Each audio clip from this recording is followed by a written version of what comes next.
si bapak saya masih bisa. Kalau 1 orang aja masih bisa lah, oke lah ya, nggak masalah. Di tempat istri saya juga masih bisa. Di tempat keluarga istri saya masih bisa. 5, 6 orang masih oke lah. Karena mertua saya tuh punya punya perusahaan penggilingan padi gitu, jadi dia bantu di situ, jadi karyawan di situ. Nah, ya oke, nggak masalah. 1 orang oke, 2 orang, 3 orang oke. Bayangkan kalau semakin lama semakin banyak, semakin lama semakin banyak. Nah ini saya teringat ketika saya membaca novel kuno, novel jadul. Novel ini ditulis tahun 60-an. Dia menceritakan tentang konteksnya itu adalah berdirinya kerajaan Mataram, Mataram Islam tahun 1500-an ya, Mataram Islam. Jadi dia ada Sultan Hadiwijoyo, ada kerajaan Majapahit. Kerajaan Majapahit runtuh pindah ke Demak. Raden Patah kan. Raden Patah runtuh pindah ke Sultan Hadiwijoyo di Kartosuro, ada Kartosuro. Semakin lama hanya bertahan satu satu satu hanya bertahan satu periode saja. Pindah ke Mataram. Mataram ini pusatnya di Alas Mentau, hutan Mentau. Mentau itu kalau sekarang kota gede Jogja. Bekasnya sudah nggak ada lagi, tinggal sedikit saja bekas-bekas kerajaan Mataram Islam mengalami perpindahan dan kayaknya kurang banyak, maksudnya tidak banyak peninggalannya yang masih tersisa sekarang, hanya ada tinggal sisa-sisa benteng, tembok benteng keraton, terus sisa-sisa tempat duduknya Sultan pendiri Mataram itu, Sutowijoyo, di mana dia membunuh Ki Ageng Mangir dengan cara membenturkan, memegang kepala Ki Ageng Mangir, terus dibenturkan di batu hitam tempat dia duduk, pecah kepalanya di situ. Masih ada kepalanya sampai sekarang. Kepalanya, batunya sampai sekarang masih ada. Nah, kota gede ini asalnya hutan Mentau. Hutan Mentau. Ini hutan belantara. Terus kemudian ada Ki Gede Pemanahan yang diberikan kekuasaan oleh Sultan Hadiwijaya untuk membentuk ya semacam pemerintahan kecil-kecilan lah di hutan Mentau. Ya dia datang ke situ terus dibabat, hutannya dibabat, dia mendirikan semacam desa, kelurahan atau pedesaan itu ada ya semacam pedesaan lah. Kemudian ada orang yang ngikut dia, ngenger di tempat dia seperti Sutekno ngenger di tempat-tempat saya tadi. Ngenger di tempat dia, satu keluarga. Oh, datang, oh iya silakan. Terus saya bantu apa nih? Gede. Oh, kamu tak kasih ini aja. Kalau kamu mau serius ya ini kamu tak kasih garapan. Tapi kamu harus ya, dapat alas sendiri, buka lahan sendiri. Oh iya siap. Ya, buka lahan sendiri. Jadi kasih lahan, kemudian lahannya dibersihkan, dipotong, terus kemudian dia bikin sawah di situ. Tapi kan hutan ya, hutan kan berarti banyak itu kan, banyak hewan buas, sungai sampai harimau, ular segala macam. Dan rampok juga ada, potensial ada perampok juga. Kan nggak aman berarti kan. Nah supaya orang itu dia bisa nebang lahan, nebang pohon, buka lahan, nanam padi, kalau malam bisa istirahat, kan berarti dia harus dijamin keamanannya. Lagi gede dia bikin prajurit, ya ngupah beberapa orang untuk tidak jadi petani tapi jadi prajurit. Tugasnya apa? Tuh orang yang lagi babat alas itu bikin sawah, lu kawal deh. Kalau ada harimau, lu sikat harimaunya. Kalau ada rampok, lu bunuh itu rampok. Keamanan. Ternyata semakin lama semakin banyak karena alas Mentau ternyata subur, terus kemudian aman itu karena ada prajuritnya. Akhirnya datang semakin banyak. Wah semakin banyak. Wah, berarti Ki Gede nggak cukup lagi orang tadi tinggal di rumah dia. Dia harus bikin barak untuk nampung orang yang datang, bikin barak. Semakin lama semakin banyak juga nih. Semakin ramai itu. Waduh, semakin ramai. Kalau tadi dia ngongkosin prajurit itu cukup 5-10 orang saja ya cukup lah ya, kalau dia punya, kan dia orang kaya tuh, dia bekas kepercayaannya Sultan Hadiwijaya kan orang kaya. Pakai duit pribadi sih nggak masalah gitu. Tapi begitu semakin banyak orang yang datang, semakin banyak harus diawasi, kurang dia prajuritnya, rekrut prajurit tambahan lagi. Nggak cukup lagi duitnya kan. Akhirnya orang yang sudah bisa panen tadi, dia bilang, "Lu panennya 100 kilo, yang 10 kilo buat gua dong. Yang 90 kilo lu ambil deh, yang 10 kilo buat gua." Ambil dia 10 kilo hasil panen, 10% hasil panen masyarakat yang ngikut dia, diambil sama si Gegede Pemanahan. Dimasukin ke dalam dalam lumbung, terus dijual. Sebagian dipakai sendiri sama ibu untuk hidup sehari-hari, sebagian dijual untuk ngongkosin prajurit tadi. Lama-kelamaan, semakin lama semakin banyak, ternyata nggak cukup lagi baraknya. Ya, orang yang datang itu karena dia sudah punya sawah, sudah menghasilkan, sudah jual, ya anak istri diajak ke situ. Gitu. Sudah lama, sudah banyak yang seperti itu.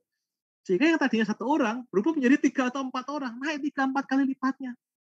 Barak saja tidak cukup. Berarti dia harus mikir rumah sekarang. Rumah dia harus mikir. Karena nggak mungkin dong ada ada dia sama pasangannya sama istrinya tidur bareng di barak, kan nggak mungkin. Bagaimana kalau malam hari mereka mau mau senang-senang, masa di barak rame-rame senang-senangnya? Wah, nggak mungkin. Ini si Dava udah senyum-senyum aja dia nih kan. Nggak mungkin, berarti dia butuh privacy. Wah, butuh privacy. Bikin rumah dong. Dia mikir lagi nih, waduh, saya harus alokasiin anggaran ini untuk bikin rumah orang yang ngenger di tempat saya ini. Nah, jadi gini kita ngelihat ya, kita melihat Ki Gede melakukan spending berupa apa? Membuat barak, gaji prajurit, belakangan membuat rumah. Ketika sawah sudah semakin lama semakin banyak, dia mikir irigasi juga nih. Ketika irigasi semakin banyak, semakin subur, hasil semakin banyak padinya. Loh, ini kayaknya saya perlu bikin pasar ini. Supaya orang kalau jual nggak perlu jauh-jauh, cukup di sini aja. Nggak perlu ke Pajang, tapi cukup di Mataram aja nih. Bikin pasar dia. Nah, semakin lama semakin baik.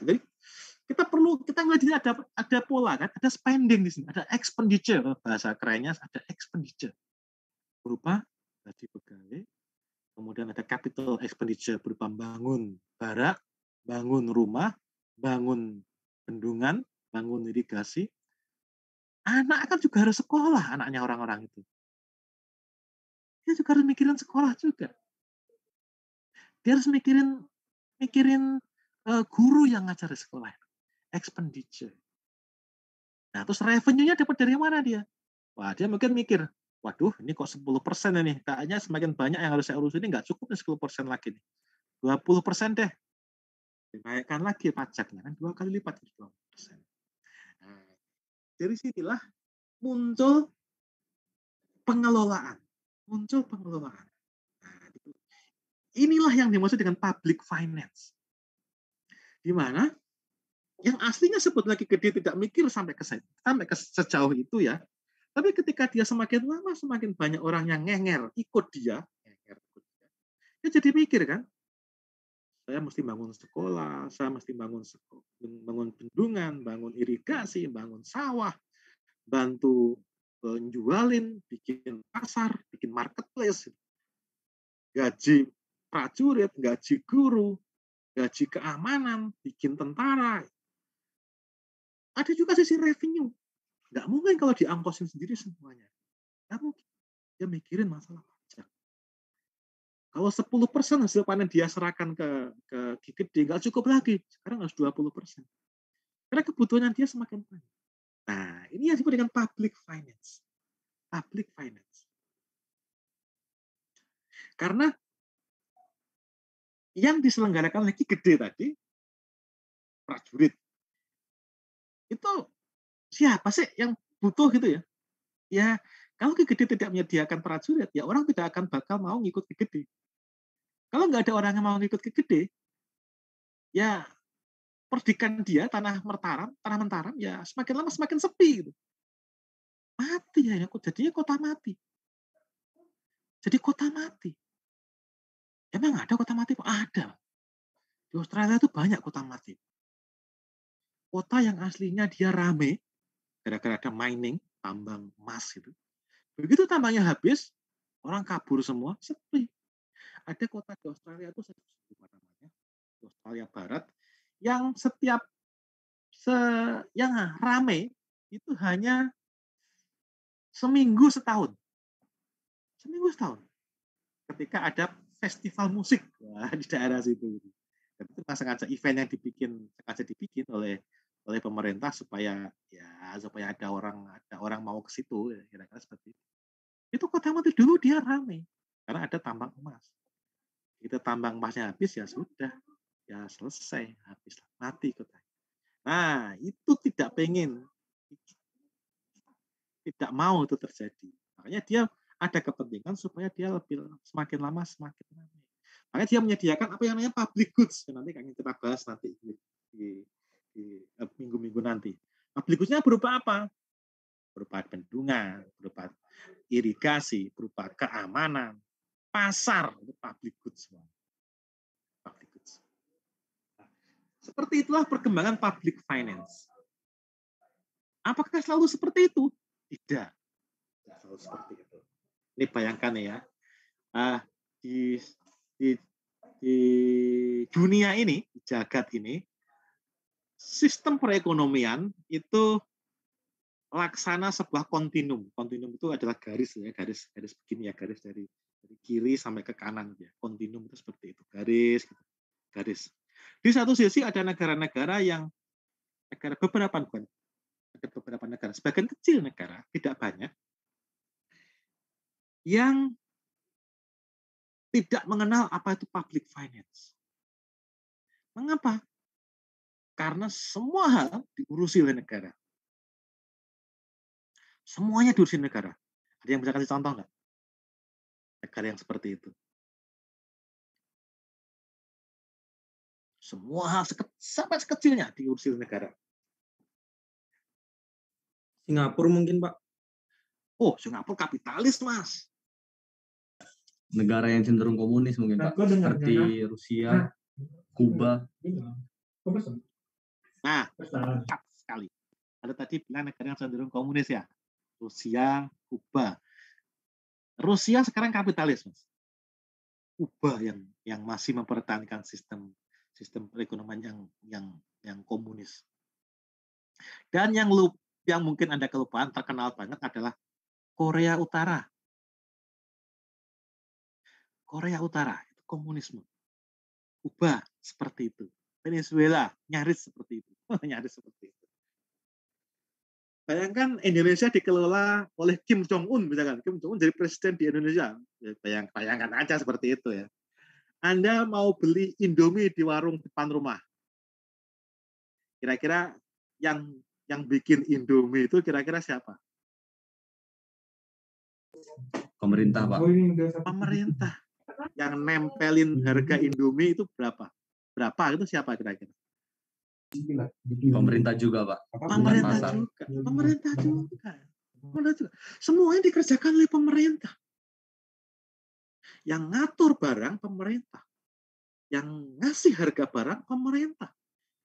Yang nyuplai barang ke warungnya, nyuplai Indomie ke warung, pemerintah juga.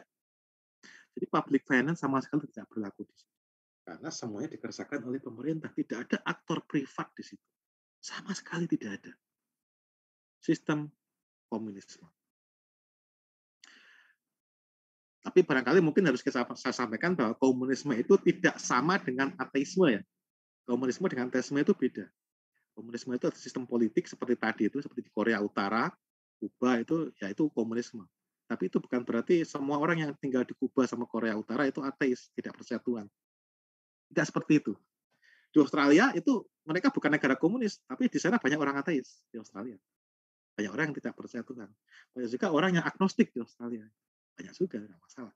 Ada orang yang saya percaya Tuhan, tapi saya tidak menganut agama apapun. Saya ada beberapa teman yang seperti itu di Australia. Jadi kawan teman saya, jadi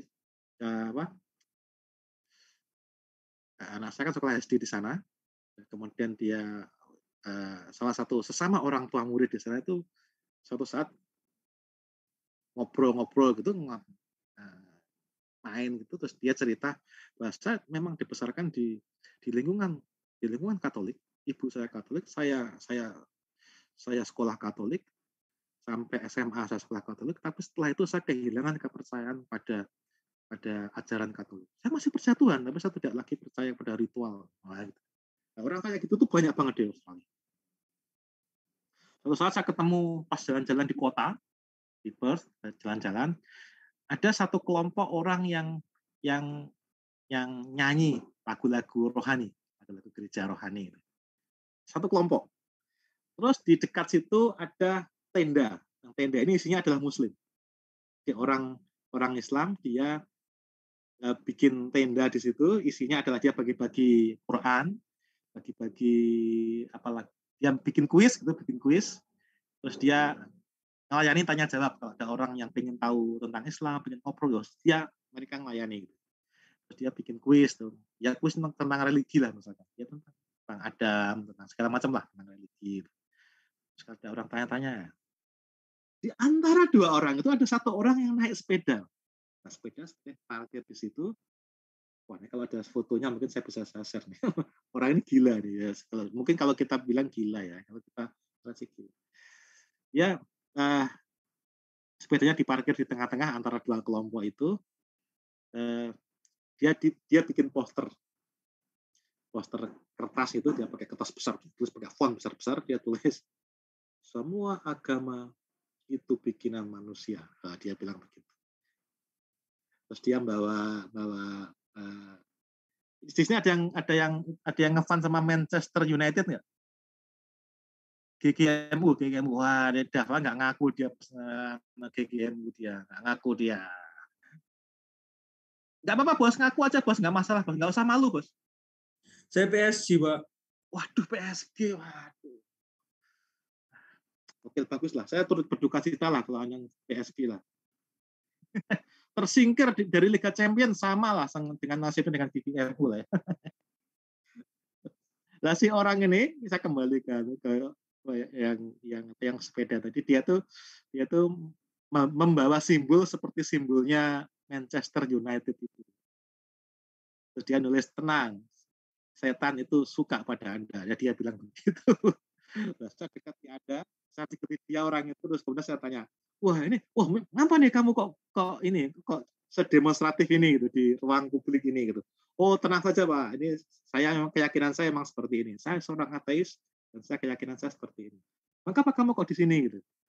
Kamu lihat nggak di situ? Di situ ada ada kelompok agama lagi nyanyi-nyanyi. Di sana saya juga lihat ada kelompok agama bikin tenda. Saya di tengah-tengah di sini untuk maintain balance. Wah, dia bilang kacau juga nih orang.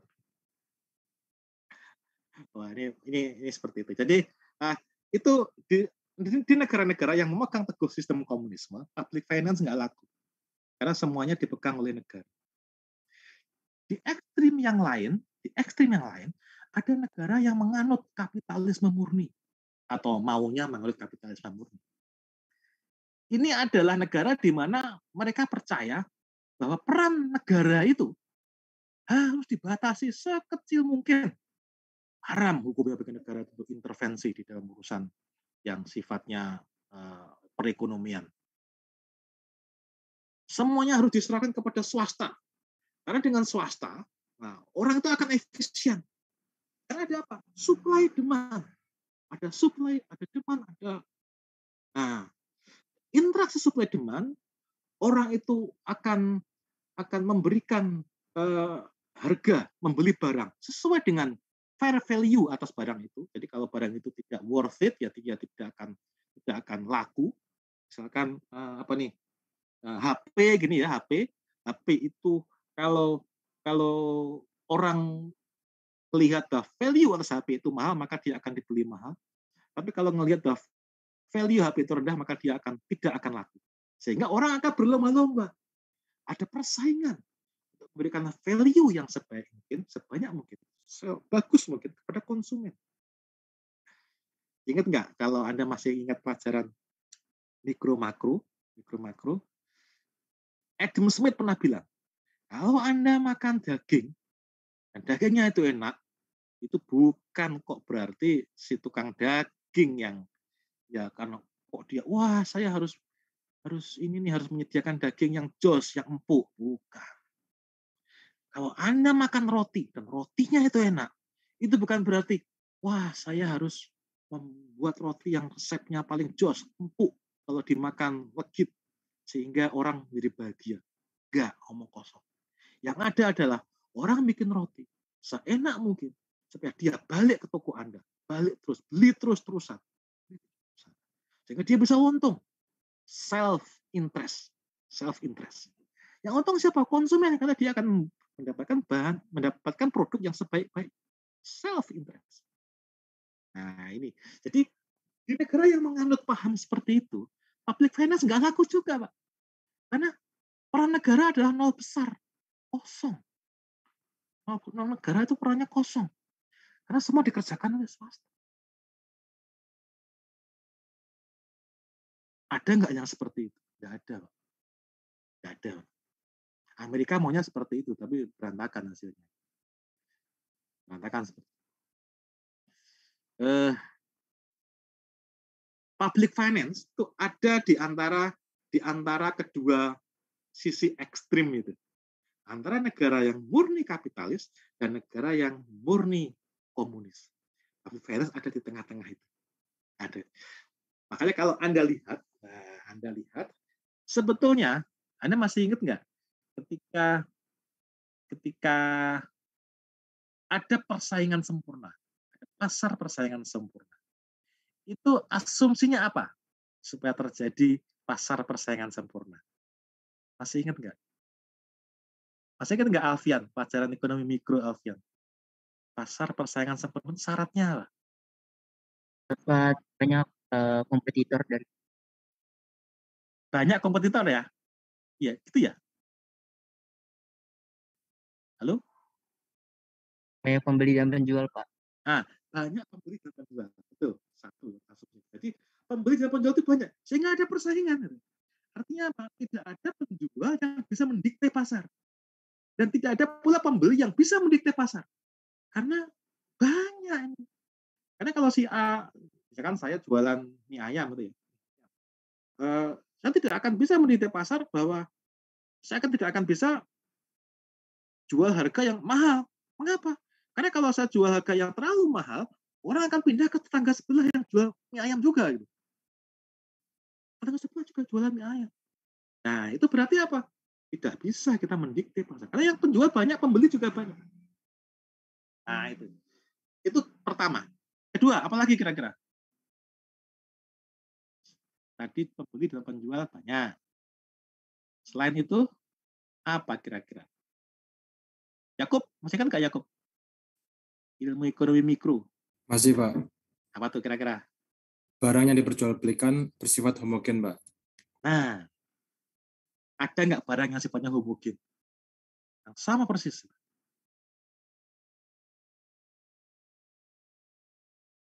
Nggak ada saya kira. Ada nggak kira-kira? Ada nggak? Ada nggak Yakub? Mungkin barang-barang yang sejenis gitu, Pak. Apa misalnya? Contohnya. Contohnya penjual-penjual beras itu, Pak. Antara satu penjual dengan penjual yang lain itu sama-sama menjual beras, Pak. Jadi ada pasar persaingan sempurna di dalam penjualan itu, Pak. Yakin berasnya sama?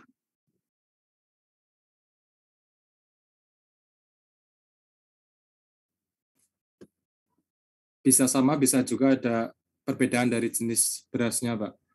Betul, karena orang yang jual, orang penjual, itu dia tidak akan mau sama dengan pesaingnya, dia nggak bakal mau. Dia akan selalu melakukan apa yang oleh marketing bilang diferensiasi. Dia akan membedakan diri dia dengan orang lain. Membedakan seperti itu. Anda masih ingat nggak mata kuliah? Kalau kita di pengantar penilaian properti, ada perbandingan data pasar, kemudian kan kita mencari itu yang sama dan sebanding kan? Ya nggak, Mika? Betul kan? Ketemu nggak yang sama dan sebanding? Ketemu nggak yang sama dan sebanding? Biasanya mayoritas tidak, Pak, tapi yang mendekati dari objek penilaian. Paling bagus kan mendekati, itu paling top itu udah. Mendekati. Sehingga Anda harus bikin adjustment. Kasih penyesuaian kan? Lokasinya kayak, atau mungkin apa nih, aksesnya kayak, atau mungkin waktunya lah, segala macam lah. Nggak mungkin sama persis. Pasti ada adjustment. Nggak bakal ada. Sehingga asumsi bahwa barang yang dijual belikan itu sama persis, itu tidak terpenuhi. Satu lagi, apalagi Safik, kira-kira Safik?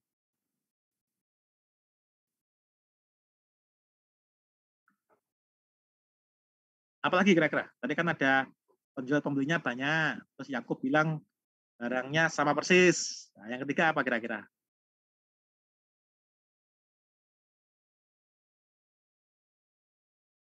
Ya tadi kan itu yang dibilang oleh siapa tadi ya? Yang penjual dan pembeli banyak kan, jadi dia tidak bisa mempengaruhi harga.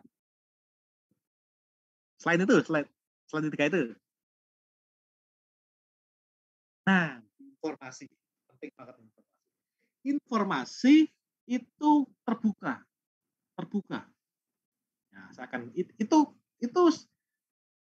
realistis nggak asumsi yang informasi ini? Akal ya, realistis ya. Saya tak tanya siapa nih, Angga aja deh, Angga. Ya, lu punya motor nggak? Punya, Pak. Belinya baru apa second? Baru, Pak. Cuman udah dari tahun 2015, Pak. Ah, beli baru nih nggak seru nih. Beli baru nggak seru. Wah, ini Sultan ini Angga ini dia belinya baru dia.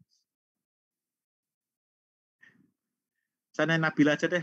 Nabila, Iya, Pak. pertanyaan yang sama. Saya punya motor. Ya sama, Pak. Beli baru tapi udah lama. Aduh. Wah, ini nggak oke. Rozak. Iya, Pak. Pertanyaan yang sama. Kalau saya second, Pak. Nah, ini cocok nih second ini. Berarti ini kita tos kita di motor second. Kalau boleh tahu Rozak, motornya kayak apa? Motornya baru 3 bulan tapi, Pak. Waduh, mantap ini. Dia kayaknya mau PKL beli motor dulu dia. Enggak, Pak. Oke. Motor apa Rozak? Motor Matic, Sport? Mio, Pak. Oh, Mio. Oke, Mio. Kalau boleh tahu dulu beli berapa? Belinya 12, Pak. 12 ya, oke. Belinya di orang pribadi, showroom? Di showroom, Pak. Showroom ya, oke. Beli di showroom, second kurang lebih 12. Ketika lu beli motor di showroom, mengapa kok milih Mio itu? Mio spesifik itu? Karena baru 3 bulan harganya udah turun sekitar 4 jutaan gitu, Pak. Ah, oke. Berarti motornya kan kondisinya relatif baru ya, motornya ya berarti ya? Iya, Pak. Motornya kondisinya relatif baru. Taunya dari mana kalau motornya baru? Dari itunya, Pak, plat nomor, Pak. Dari surat-suratnya juga. Dari surat-suratnya ya. Berarti ngecek surat-suratnya kan. Ngecek STNK. Kelihatan di tahun produksi tahun berapa gitu ya. Berarti ya. Iya, Pak. Buat tahun berapa. Terus pajaknya masih hidup enggak gitu ya kira-kira ya. Betul, Pak. Di sini Rozak dapat kesimpulan bahwa Mio ini bagus ini. Tak beli deh. Yang jual nawarinnya berapa? Nawarinnya 12,5, Pak. 12,5. Karena ditawar-tawar turun 500.000. Dapatlah 12 jetong. Nah, dirimu waktu nanya-nanya itu, waktu jatuh ke Mio itu, kira-kira riwayat motor itu tahu nggak? Tidak tahu, Pak. Tidak tahu kan? Kondisi motor itu ketika dirimu beli, dirimu tahu nggak kondisi dalemannya? Oke lah masih baru gitu ya. Oke lah masih baru, kalau motor mungkin masih rendah gitu ya. Kira-kira mungkin kondisi dalemannya tahu nggak? Jangan-jangan dia nggak ganti oli gitu-gitu, tahu nggak kira-kira? Kalau itu nggak tahu, Pak. Kurang tahu. Nggak tahu. Yang tahu kira-kira siapa ya? Yang tahu yang punya pertama itu, Pak. Yang tahu yang punya pertama. Yang tahu. Rozak nggak ngerti dia. Yang Rozak tahu adalah dia ngecek kondisi surat-suratnya beres, nggak ada masalah di polisi, ternyata juga tahun produksinya juga masih muda, kilometernya masih rendah, 12 kayaknya oke nih Mas. 12 kayaknya oke. Dibelilah Mio sama si Rozak. Nah, ternyata dia nggak tahu. Sebetulnya riwayat ganti olinya nih motor ini bener apa enggak sih? Atau jangan-jangan dulu motor ini pernah nyemplung sawah, jangan-jangan. Pernah nyemplung sawah. Jika dalamannya sudah kotor, kena banyak itunya, banyak lumpur. Jangan-jangan dia motor ini pernah kecelakaan, nyebur kali. Atau pernah banjir, jangan-jangan. Kelelep. Nah, kelelep banjir. Nggak tahu. Memang tahunya masih baru. Tapi kita kan nggak ngerti. Nah, yang tahu siapa? Yang tahu adalah yang punya motor. Project yang beli nggak ngerti. Nah, inilah yang disebut dengan apa nih? Asymmetric information yang paling kiri ini. Kondisi di mana satu pihak lebih tahu dibandingkan dengan pihak yang lain. Kasus motornya si Rozak kalah info dibandingkan dengan yang punya motor.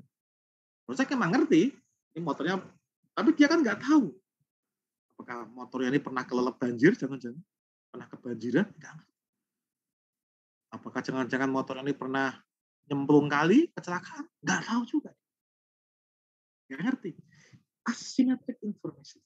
Nah, ini asymmetric information ini membuat bahwa asumsi tadi pasar persaingan sempurna bahwa antara penjual dan pembeli itu mempunyai informasi yang sama, akses informasi terbuka lebar, itu ternyata omong kosong. Tidak terbukti ternyata. Terbukti dengan si Rozak tadi nggak ngerti dia kondisi. Yang tahu siapa? Yang punya motor yang tahu. Jadi ini bukannya si Rozak saja, semuanya seperti itu. Makanya Rozak kan nawar. Wah ini kalau 12,5 kemahalan nih, tawar 12 juta deh. Ditawar sama dia. Tawar. Artinya apa? Sebenarnya Rozak nggak ngerti. Konsumen pembeli motor bekas atau pembeli mobil bekas atau ya semacam itu ya, atau pembeli HP bekas, HP second, atau pembeli laptop second, dia nggak ngerti kondisi laptop, kondisi HP, kondisi motor atau kondisi mobil yang akan dia beli. Karena dia nggak ngerti, maka dia suuzon. Pembeli suuzon. Berprasangka buruk kepada yang jual. Ini jangan-jangan laptopnya ini adalah laptop yang sudah diotak-atik ini. Yang hard disknya sudah dicopot, diganti yang lain. Memorinya sudah dikurangi dari 8 menjadi 4 GB. Motor juga sama, jangan-jangan ini motornya pernah kebanjiran, jangan-jangan ini. Suuzon, berburuk sangka. Berburuk sangka. Karena pembeli berburuk sangka, dia tidak akan mau membayar yang mahal. Karena dia nggak yakin kondisi motor ini benar apa enggak. Kondisi mobilnya benar apa enggak. Kondisi laptopnya benar apa enggak. Dia akan berburuk sangka. Dia tidak akan mau membayar mahal. Padahal ada orang-orang yang punya motor yang sebetulnya bagus. Dirawat baik. Olinya tidak pernah terlambat. Selalu servis rutin. Bengkel resmi terus. Kondisinya bagus. Tapi karena dia ketemu pembeli mobil, ketemu pembeli motor second udah suuzon duluan, dia bilang bahwa ini motor saya ini selalu ke bengkel resmi loh Pak, nggak percaya yang beli. Masa iya sih? Ya dia nggak bakal bilang, masa sih? Tapi dia hatinya dia bilang, ini kan lu doang yang ngomong ini karena lu mau jualan kan? Suuzon dia kan. Nah, akibatnya apa? Asymmetric information ini membuat harga barang second jatuh. Makanya tadi dibilang oleh si Rozak kan, baru 3 bulan sudah jatuh 4 juta, 5 juta, 3 juta, 4 juta, jatuh. Karena market itu suuzon. Calon pembeli pada suuzon. Ada jatuh. Akibatnya apa? Orang yang mempunyai motor bagus, wah kalau mau beli motor bagus sayang nih. Akibatnya apa? Isi dari pasar motor bekas, isinya adalah Mio yang sebetulnya kondisinya so-so deh, nggak terlalu bagus kondisinya, so-so aja kondisinya, yang harus diservis dulu, harus diganti kontadernya dulu, harus CVT-nya harus diganti dulu, businya harus diganti, akinya harus beli baru, banyak banget yang harus diganti. Nah ini yang membuat pasar barang bekas itu yang isinya adalah barang-barang yang kualitasnya kurang bagus. Akibatnya apa? Orang akan malas beli. Akibatnya apa? Jatuh dia. Semakin lama semakin mati. Nah, ini asymmetric information itu bisa menyebabkan interaksi antara pembeli dan penjual tidak jalan. Market failure. Ini juga terjadi di pasar asuransi. Pasar asuransi. Ada yang ikut BPJS? Dia, lo punya BPJS nggak? Ya, Pak. Ada kan?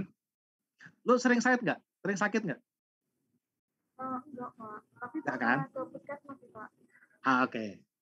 Lo punya BPJS, tapi jarang sakit. Menurutmu, yang punya BPJS itu antara yang sakit-sakitan sama yang nggak sakit-sakitan, kira-kira banyakan mana? Yang enggak sakit-sakit sih, Pak. Yang tidak sakit-sakitan ya? Iya, Pak. Ya. Dirimu punya BPJS tapi jarang sakit. Saya sebaliknya. Nah, saya ini dulu juga jarang sakit. Wah, saya mengklaim bahwa saya dulu juga jarang sakit. Tapi sekarang saya tuh kalau lari pagi itu ya 10 menit sudah ngos-ngosan saya. Itu fitness tracker saya sudah bunyi but gitu. Menunjukkan bahwa denyut jantung saya sudah di atas 150. Wah, ini saya harus berhenti. Nah, kalau enggak saya bisa geledak di situ.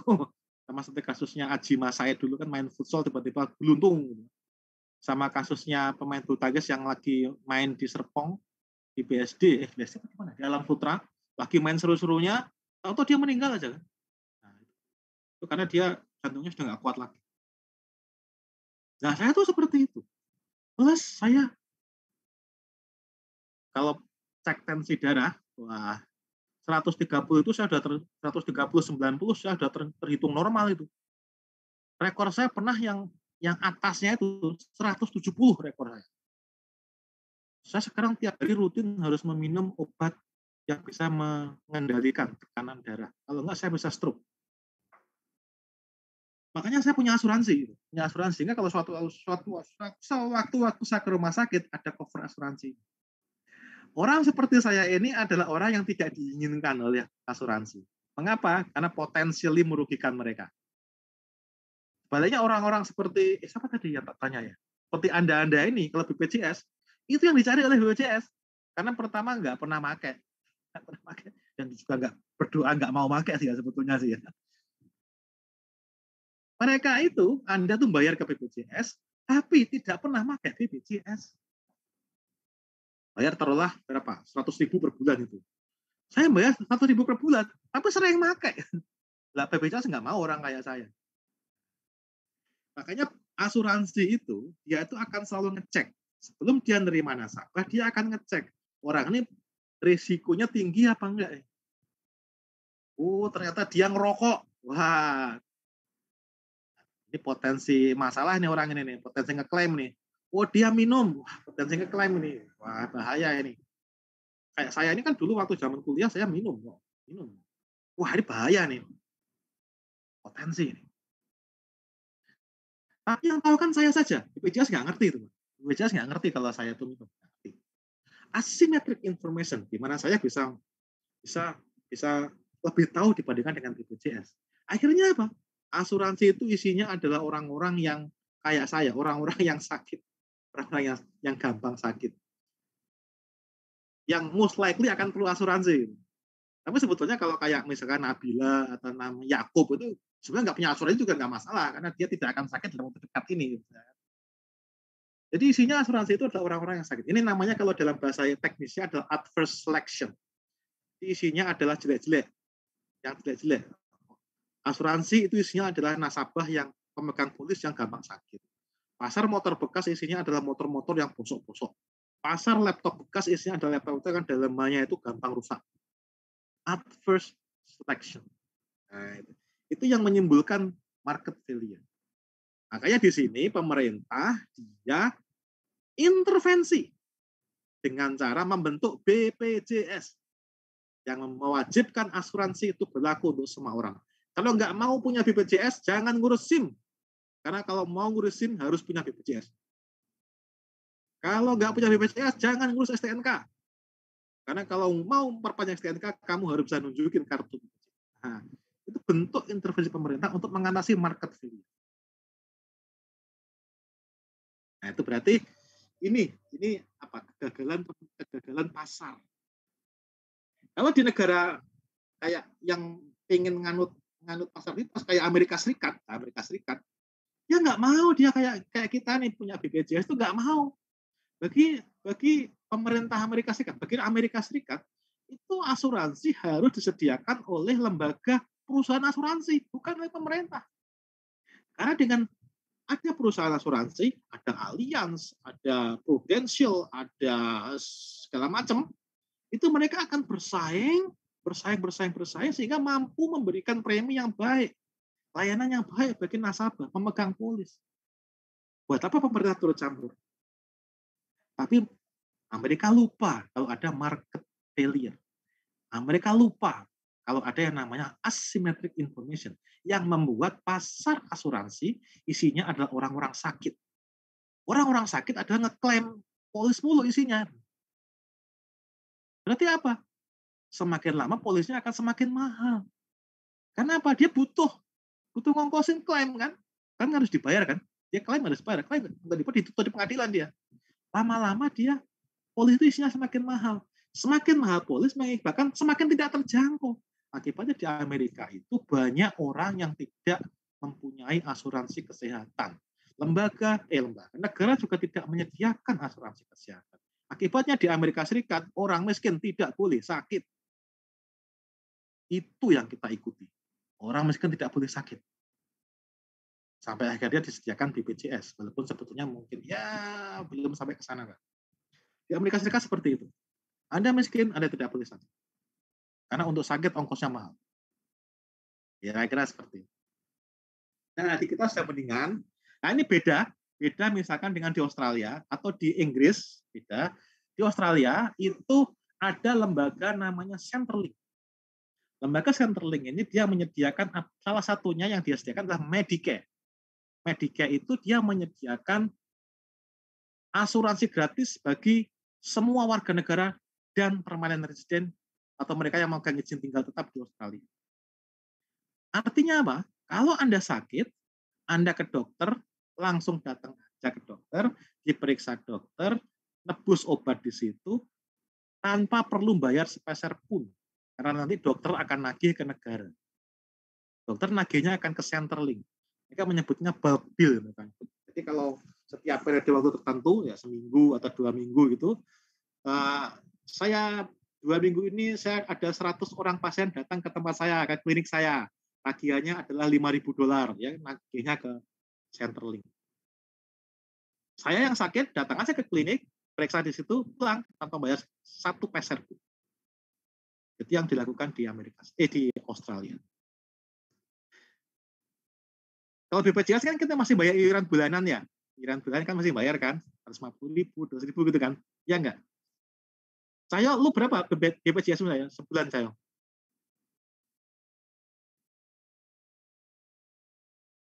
Coy. Lu BPJS itu berapa lu sebulan, coy?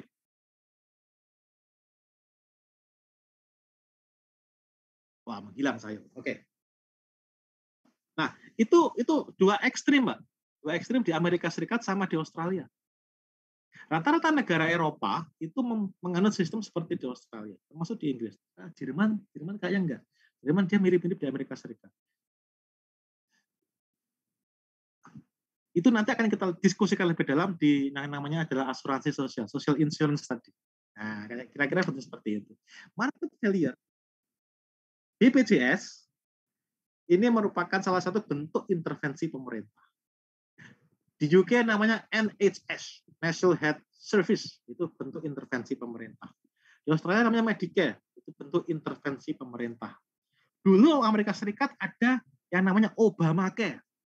Jadi ketika Obama jadi presiden, yang ngegulin undang-undang yang isinya adalah memberikan asuransi untuk seluruh warga Amerika Serikat. Ketika Trump berkuasa, Obamacare dihapus. Nyatakan tidak berlaku lagi. Kembali ke posisi semula. Yang mana asuransi dikendalikan oleh perusahaan swasta.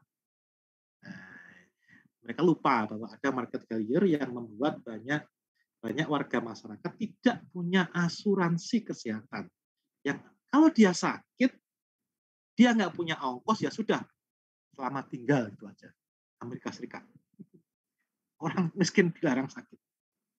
Nah, itu. Makanya pada kasus seperti ini, ketika ada asymmetric information, maka negara harus intervensi. Di kita ada BPJS, itu salah satu bentuk intervensi negara. Nah, ini ada juga redistribusi.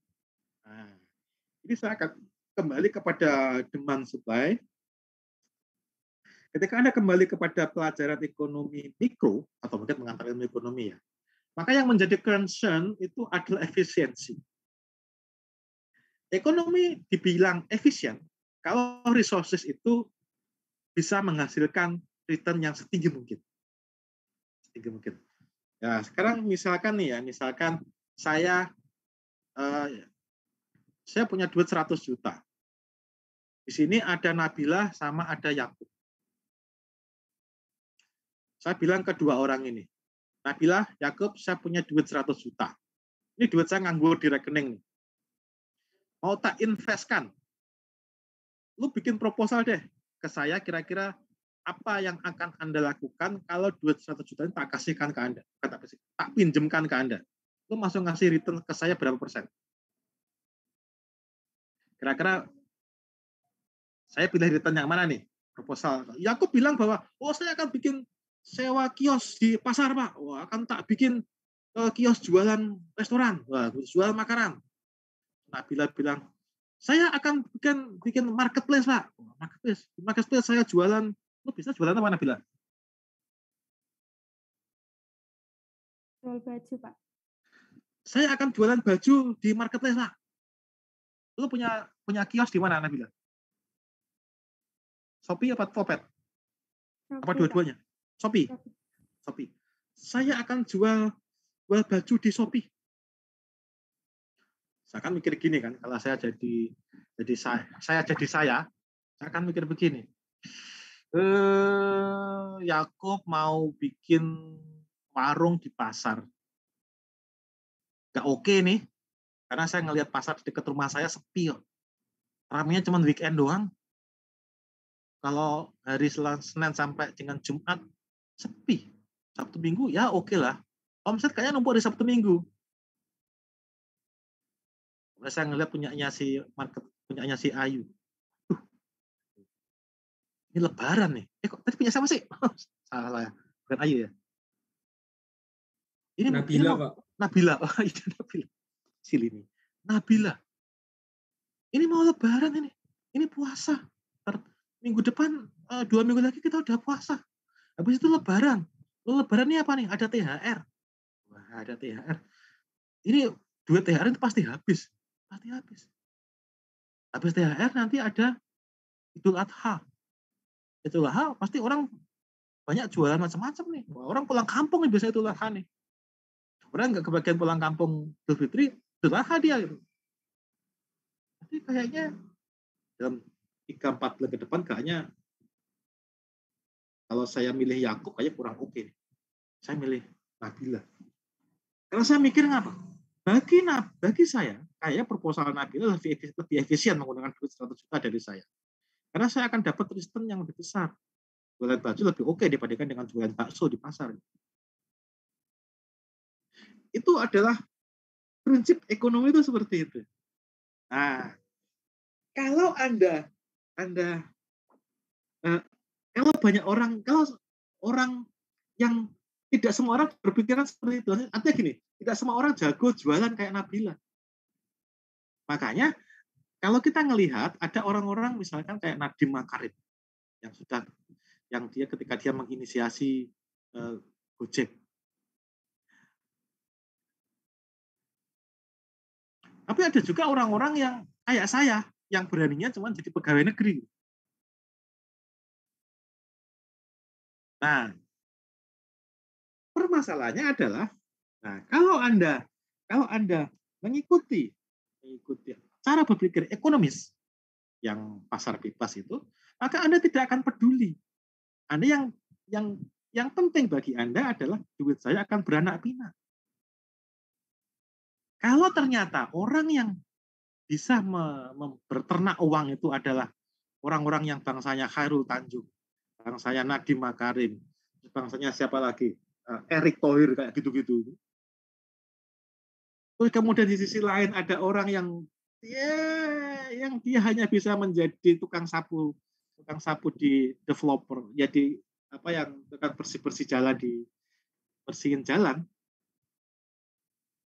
itu kalau Anda punya 100 juta, Anda tidak akan membelikan uang itu tidak akan Anda kasih ke tukang sapu-sapu. Mengapa? Karena uang Anda akan hilang. Orang saya bilang Petro jadi ratu itu. Uang Anda akan hilang dalam waktu sekejap dipakai belanja. Tapi kalau Anda kasihkan ke orang yang entrepreneur, kayak si Nabila tadi, uang Anda akan beranak pinak. Masalahnya adalah ketika Anda mikirin negara, Anda tidak bisa hanya memikirkan orang yang bisa menggunakan resources dengan efisien sehingga dia bisa kaya raya. Saya yakin saya orang seperti Khairul Tanjung atau orang seperti Hartono, orang seperti Mas Menteri Nadiem Makarim itu, mereka itu adalah orang-orang yang bisa menggunakan resources dengan efisien. Akibatnya apa? Kekayaan, sebagian besar kekayaan itu ngumpul di orang-orang yang model seperti itu. Kalau Anda menggunakan cara pikir ekonomis, Anda tidak akan peduli itu. Yang penting resources digunakan secara efisien.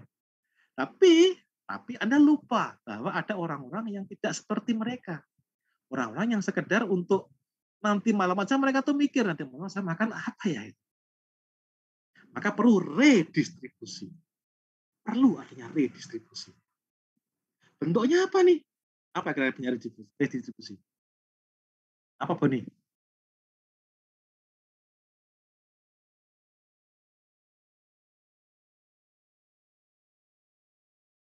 Apa Boni bentuknya redistribusi Boni?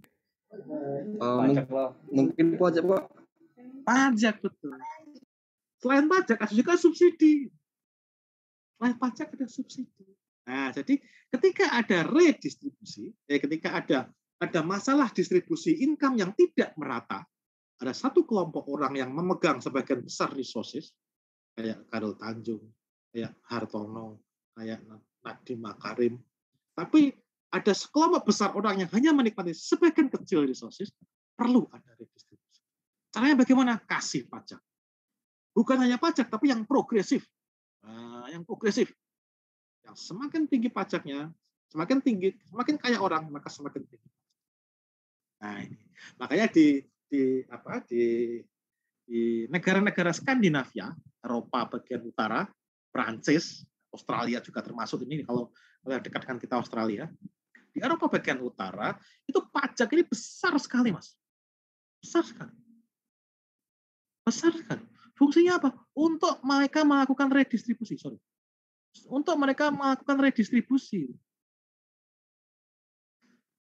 Besar sekali pajaknya. Mengapa Australia bisa menyediakan program asuransi gratis bagi semua warga negara? Karena pajaknya itu hampir 50% atas penghasilan orang pribadi. Top marginal tax rate-nya. Jadi kalau Anda orang kaya, yang kayak konglomerat gitu, di Australia, siap-siap saja kalau Anda punya duit $100,000, 50.000-nya distorin dari pajak. Sehingga mereka bisa ngongkosin asuransi gratis bagi seluruh warga negara mereka. Pola seperti ini dikerjakan juga di negara-negara Skandinavia. Denmark, Finlandia, yang berakhir dia tuh. Itu semuanya caranya seperti itu. Tapi tidak di US. Nah, tidak di US itu tidak seperti itu. Pajak di US tidak terlalu tinggi, ya sepantaran dengan kita, 30%-an. Sehingga orang bisa kaya raya di Amerika Serikat. Orang bisa kaya raya di Indonesia. Tapi jangan harap orang bisa kaya raya di Eropa Utara. Karena pajak yang tinggi. Jangan harap orang bisa kaya raya di Swedia. Tidak akan. Jangan harap Anda bisa kaya raya di Norwegia. Tidak akan terjadi. Karena pajak yang super tinggi. Nah, ini kalau dalam statistika itu namanya Gini rasio. Ada ukuran namanya Gini rasio. Nanti Anda mungkin bisa Google aja cek di Wikipedia apa tuh Gini rasio. Anda akan tahu itu adalah ukuran seberapa tinggi disparitas antara kaya dengan miskin. Di kita lumayan sudah semakin lama semakin menurun Gini rasio kita, sehingga semakin ada pemerataan, semakin lama semakin merata, walaupun belum seperti di negara kayak Australia itu belum. India parah banget Gini rasio mereka. India akan melihat Anda akan ketemu orang yang super kaya dan ketemu juga orang yang super miskin. Parah di India. Tapi dari sisi GDP keren. Di kita GDP juga keren, walaupun pemerataannya agak kurang. Di Singapura itu GDP-nya relatif lebih merata. Generasi lebih merata dibandingkan dengan kondisi di Indonesia. Karena mereka ngambil banyak banget. Nah, ngambil banyak banget dalam bentuk pajak dan dikembalikan dalam bentuk subsidi. Nanti akan kita lihat lebih lanjut di bab-bab berikutnya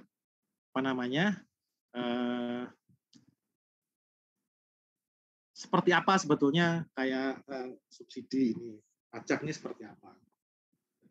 Nah, kalau subsidi sama pajak gak jalan, regulasi yang masuk diatur gitu ya.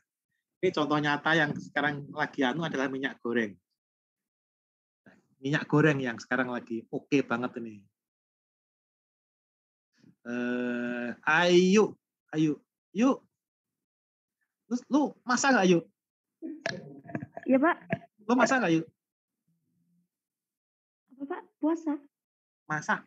Oh masak. Iya Pak. Lu masak kan? Masak kan ya? Masak mie, masak sekitar 2 masak air. Masih mendingan dong. Ya sekitar dulu ketika masih masak yuk, sekarang udah nggak masak lagi. Masaknya keren-keren yuk, gue bikin soto bisa, bikin rawon bisa, bikin salmon bisa kok yuk, salmon di bumbu-bumbu gitu lah, enak yuk. Iya Pak. Nanti dicampur dengan enak yuk. Dicampur dengan sayuran. Karena sih nggak pernah masak lagi. Nah, kalau lu masak yuk, sekitar 2-3 minggu yang lalu, itu lu suka goreng-goreng nggak sih? Suka kan goreng-goreng. Ya. Goreng-goreng kan? Pas goreng-goreng gitu, namanya tentang minyak goreng, lo seperti apa yang Anda temukan di pasaran? Sekarang ya Pak, minyak lagi mahal Pak. Lagi mahal kan? 2-3 minggu lalu seperti apa? 2-3 minggu yang lalu? Masih murah lah. Nggak naik 2 kali lipat. Sekarang 2 kali lipat ya Pak. Sekarang kan mahal kan? Sekarang mahal. Nah, ketika minyak mahal, apa yang dilakukan pemerintahnya? Ketika minyak mahal ya? Apa yang dilakukan? Apa yang Anda lihat dilakukan pemerintah? Subsidi, Pak. Subsidi minyak, ya. Nah, sehingga harga minyak menjadi? Ada 2 harga jadinya. Yang pertama adalah harga pasar, yang satu lagi harga subsidi. Subsidi. Yang harga subsidi lo pernah beli nggak? Ini rebut-rebutan gitu, Pak. Rebut-rebutan kan? Yang harga murah rebut-rebutan kan? Itu sebetulnya gini. Minyak goreng di Indonesia itu dibikin dari CPO. Dari kelapa sawit ya. Kelapa sawit. Pernah diajarin penilaian kelapa sawit nggak? Belum pernah ya? Penilaian kebun belum pernah ya? Kita belum pernah kurikulumnya sih ya.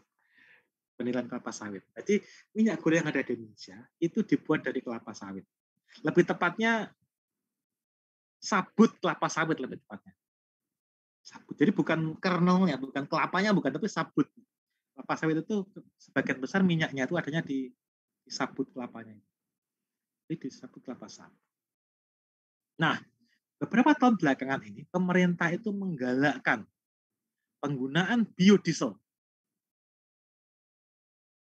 Bahan dari biodiesel itu salah satunya adalah CPO. Dulu awalnya adalah tidak ada, kemudian B10 itu ya kalau nggak salah 10% itu dari CPO. Lalu sekarang naik menjadi B20. Itu 2 kali lipat tuh kandungan kelapa sawit. Padahal produksi yang namanya lahan kelapa sawit, kebun kelapa sawit itu bukan tidak bertambah, susah untuk bertambah. Mengapa? Karena ada tentangan keras dari para penggiat lingkungan atas penggunaan alih fungsi menjadi lahan kelapa sawit.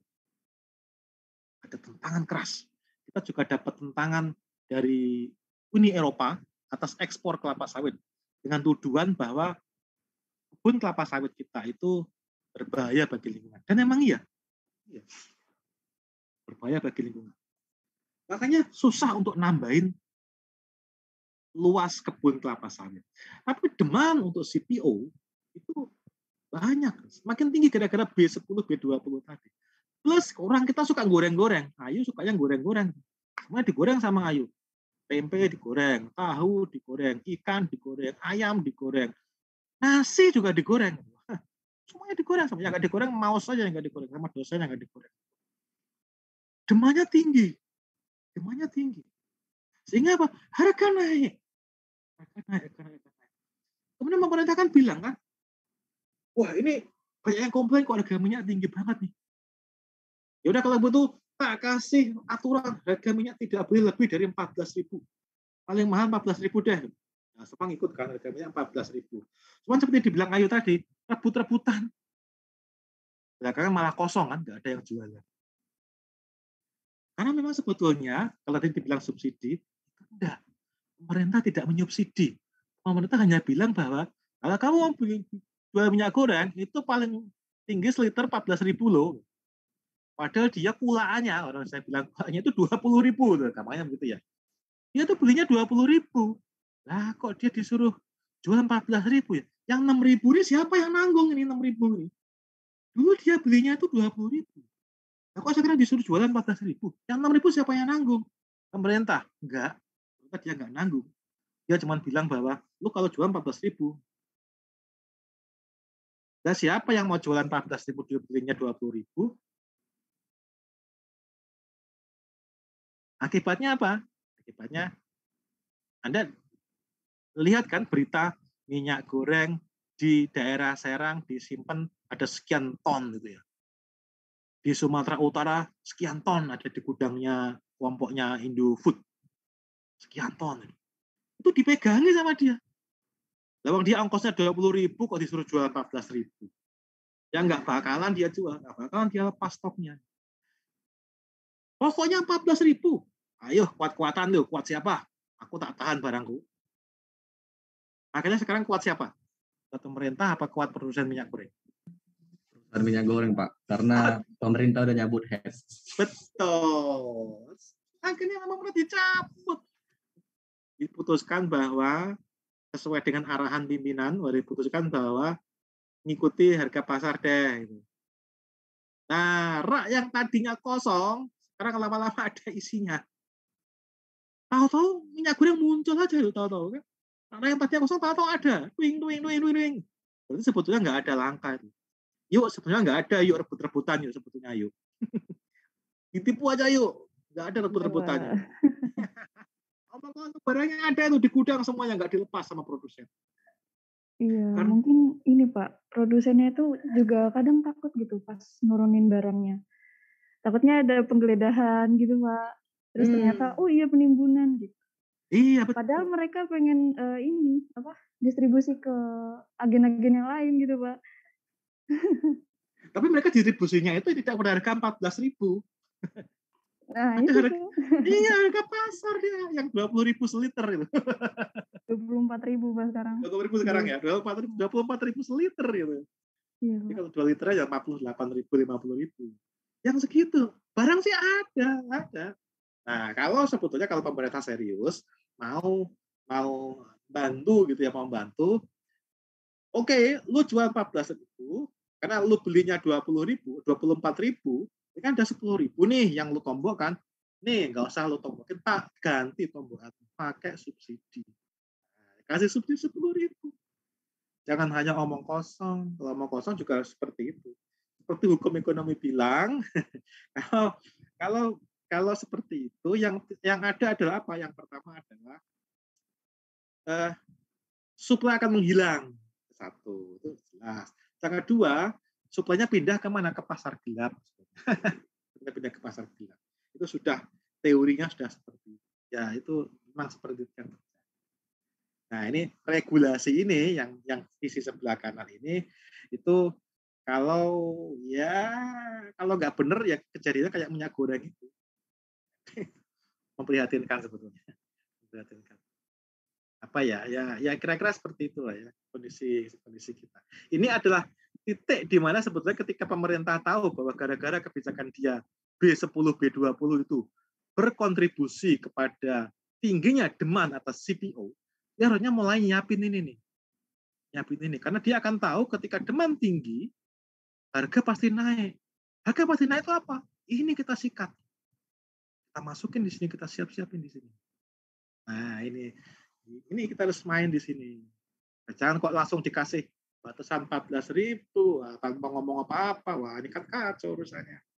Intervensinya kalau sekedar regulasi saja tanpa dibarengi dengan ini, kejadiannya adalah seperti minyak goreng. Kuat-kuatan dan ternyata kalah kuat toh pemerintah. Kalah kuat dibandingkan dengan kelompoknya Salim, kelompoknya siapa tuh yang kelompoknya Astra gitu kalah kuat. Sebenarnya solusinya gampang, kalau saya nih ya, solusinya gampang. Kalau minyak goreng tinggi harganya udahlah nggak usah goreng. Karena goreng itu kan apa sih? Goreng itu kan juga sebenarnya bagi kesehatan juga kurang baik sebetulnya. Apalagi minyaknya adalah minyak kelapa sawit, palm oil. Itu kurang bagus bagi kesehatan. Izin bertanya, Pak. Ya, Mas. Tadi Bapak sempat menyinggung bahwa dalam ekonomi itu sumber daya itu harus dimanfaatkan semaksimal mungkin dengan biaya yang seefisien mungkin. Nah, pertanyaan saya, Pak, jika negara ini terus melakukan subsidi, akhirnya kan sumber daya itu menjadi tidak menghasilkan sesuatu yang atau outputnya maksimal kalau terus subsidi. Ada opportunity cost yang dikorbankan, Pak. Misalkan untuk membangun aset-aset yang produktif seperti jalan, jembatan, dan lain-lain. Nah, pertanyaan saya, Pak, pada batas apa subsidi itu diperbolehkan dan pada batas apa tidak diperbolehkan terkait dengan opportunity cost yang bisa hilang, Pak? Nah, cocok. Pertanyaan bagus.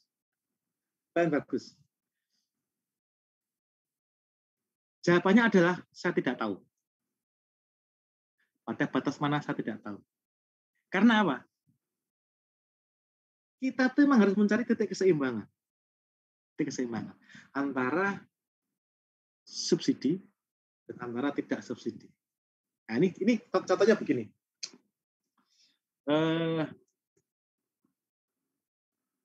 Oke.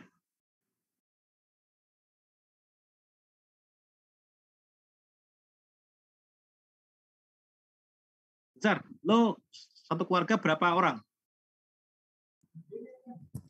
Satu keluarga 6 orang, Pak.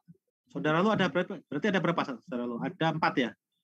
Saudara 3, Pak. Ikut saya 3. Jadi 4. Oh iya, sama lo berarti kan 4 kan? Oke. Punya adik nggak? Punya, Pak. Masih sekolah sekarang? Masih, Pak. Kelas? Ke SMP, Pak, kelas 3. SMP kelas 3. Oke. SMP kelas 3. Mengapa adik lo sekolah? Maaf, Pak. Mengapa adik lo sekolah? Mengapa sekolah? Biar pintar, Pak, dan kepintaran itu nanti diharapkan bisa membawa dia ke taraf hidup yang lebih baik. Cocok. Kalau saya jadi orang tua lu gitu ya. Saya akan mikir begini. Saya punya 4 orang anak nih. Ini 4 orang anak ini harus efisien nih kalau saya nih. 4 orang anak ini adalah resources yang harus saya manfaatkan seoptimal mungkin. Harus efisien nih saya 4 orang anak ini. Berarti bagaimana? Efisiennya berarti apa? Harus kerja nih anak-anak ini. Harus saya suruh kerja nih anak-anak ini. Karena kalau nggak kerja, nggak efisien saya. Mereka makan semuanya. Mereka tiap hari jajan, tiap hari makan. Terus dapat duit dari mana? Nggak efisien sama sekali. Boros banget nih 4 orang anak ini. Mereka harus kerja. Kerja apa? Apa aja yang penting ngasilin duit. Kok nggak sekolah? sekolah tuh mbok kira nggak butuh biaya apa? SPP harus bayar, buku harus bayar. Sekarang ini Binsar ini sudah dijanjikan mau diangkat, tapi sekarang kan belum juga dia. Malah tiap hari ngongkosin pulsa saya. Oh, Binsarnya ongkos aja nih dia nih. Nggak efisien saya ngongkosin Binsar. Nggak efisien saya ngongkosin adik.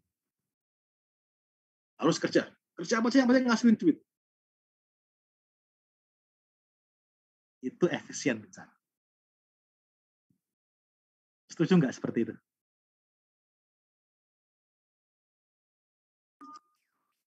Kalau kita mau pakai standar kebenarannya ekonomi, setuju Pak. Tapi kalau standar kebenarannya itu norma, kurang setuju Pak. Ya kalau orang tua kira-kira kayak gitu nggak sih lo bisa nanti kalau dari orang tua? Tidak Pak. Nggak bakalan kan? Nggak bakalan gitu loh. Tapi kalau dirimu mikirnya seperti orang yang berpikir ekonomis, itu yang akan kamu lakukan. Kamu akan lakukan seperti itu. Tapi kan norma bilang, oh gila apa sih lo? Masa anak SMP kelas 3 disuruh kerja gimana sih lo? Tapi itu pernah kejadian misalnya. Pernah kejadian. Inggris sekitar tahun 1700-an, 1770-an itu ketika zaman revolusi industri, itu semua dipekerjakan. Dari anak-anak sampai orang dewasa, kerja semuanya. Masuk ke pabrik semuanya. Anak kecil ya, remaja ya, dewasa ya, orang tua ya, semua kerja. Masuk pabrik semuanya. Sekolah, nggak ada. Hanya para bangsawan aja yang sekolah. Zaman tahun itu, 1700-an itu. Itu dilakukan. Efisien banget. Gitu. Efisien banget. Karena ekonomi Inggris meningkat berlipat-lipat gara-gara itu. Gitu. Gara-gara itu meningkat berlipat-lipat.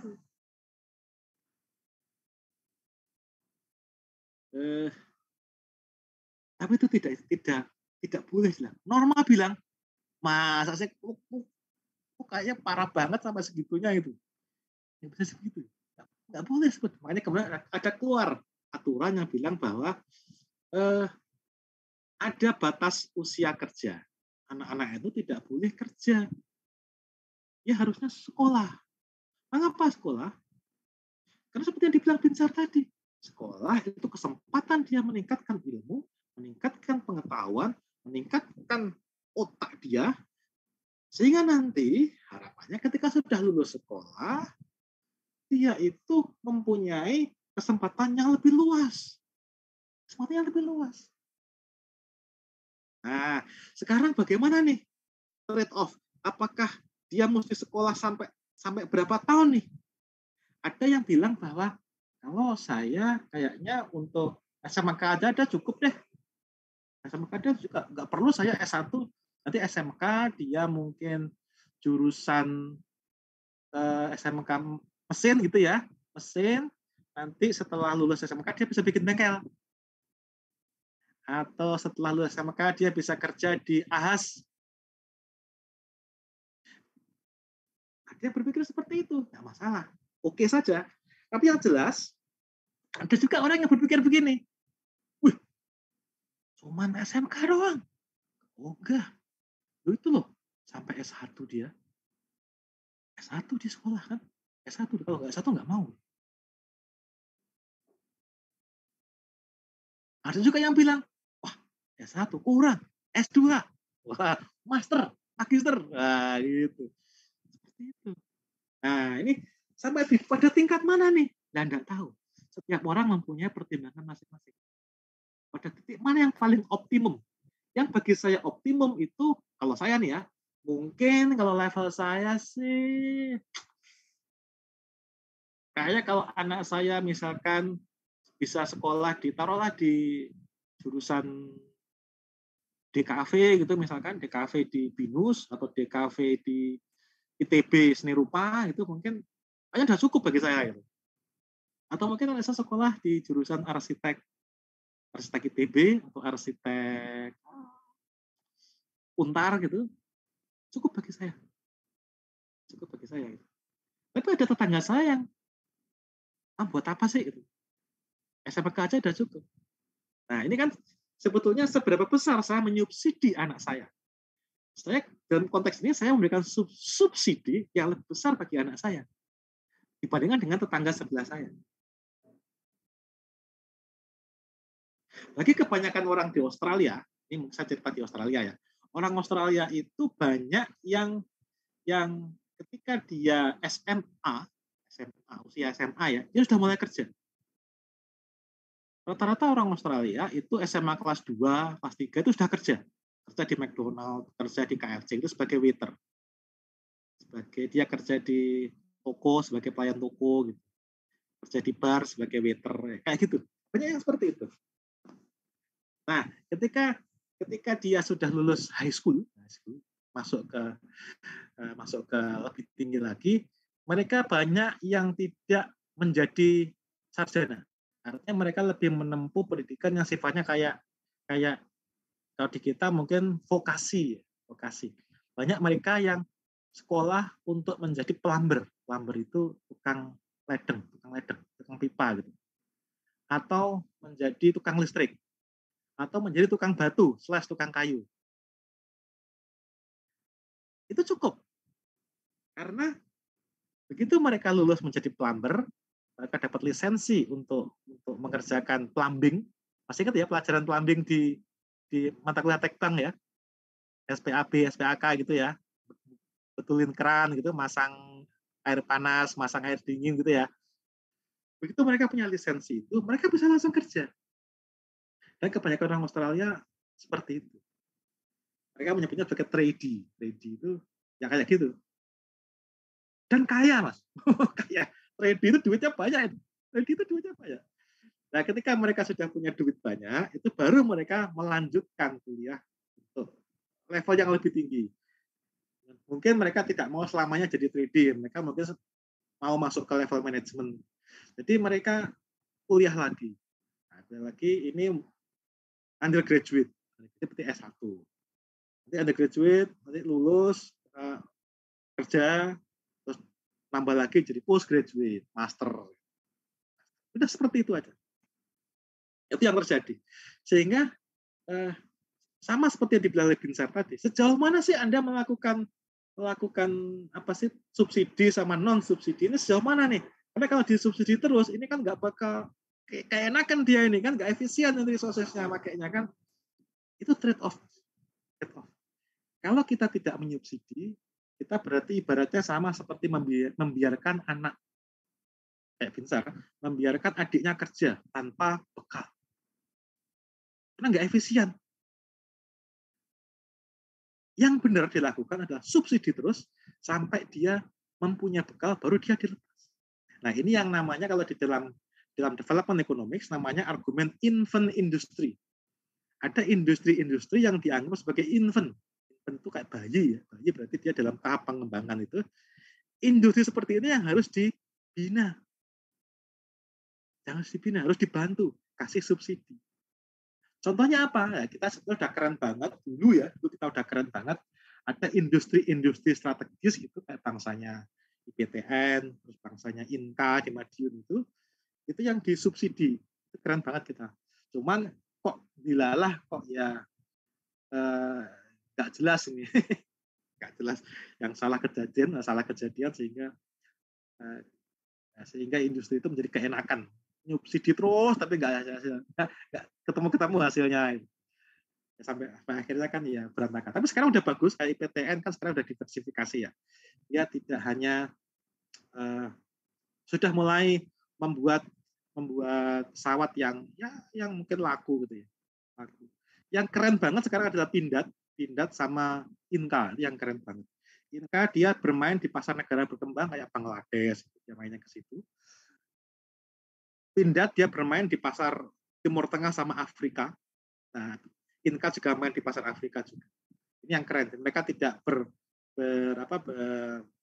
berhadapan muka dengan misalkan Bombardier dari Kanada itu, karena pasti kalah. Nyasar ke pasar negara maju itu pasti kalah. Pasti kalah. Jadi membidik pasar yang lain. Ini saya pikir sudah keren. Nah itu tidak akan terjadi kalau dulu tidak ada subsidi atas Inka sama Pindad. Ya seberapa jauh ya itu saya kira semua orang akan, ini ada kaitannya dengan ideologi sebetulnya. Ideologi, kalau ideologinya kayak bangsanya Amerika gitu, ya subsidi akan dibatasi sesedikit mungkin. Tapi kalau negaranya adalah negara sosialis kayak Perancis, itu mereka akan memberikan subsidi yang banyak. Di Perancis itu perusahaan mobil yang salah satu perusahaan mobil besar itu adalah BUMN. Renault itu BUMN itu subsidinya besar. Jepang, Toyota itu bisa seperti sekarang karena disubsidi oleh pemerintah Jepang. Pertama kali Jepang membuat Toyota membuat mobil itu namanya Toyopet namanya. Diekspor ke Amerika Serikat. Diolok-olok karena bentuknya seperti korek api yang dikasih roda. Gak laku, Mas. Gak ada yang mau beli. Dibalikin ke Jepang semua. Gak ada yang mau beli. Waktu itu Toyota Masgul. Wah, ini gimana nih? Ini Toyota mau terus bikin mobil atau stop aja nih? Kita balik ke industri yang dia kuat. Diputuskan bahwa lanjutkan mobil. Sama pemerintah Jepang dikasih subsidi besar-besaran untuk melakukan research and development. Ini di sini. R&D digedein. Nah, di sini dia. Besar kan. Sehingga seperti Toyota sekarang. Kejadian juga di Pohang Steel, punyanya Korea Selatan itu juga kayak gitu.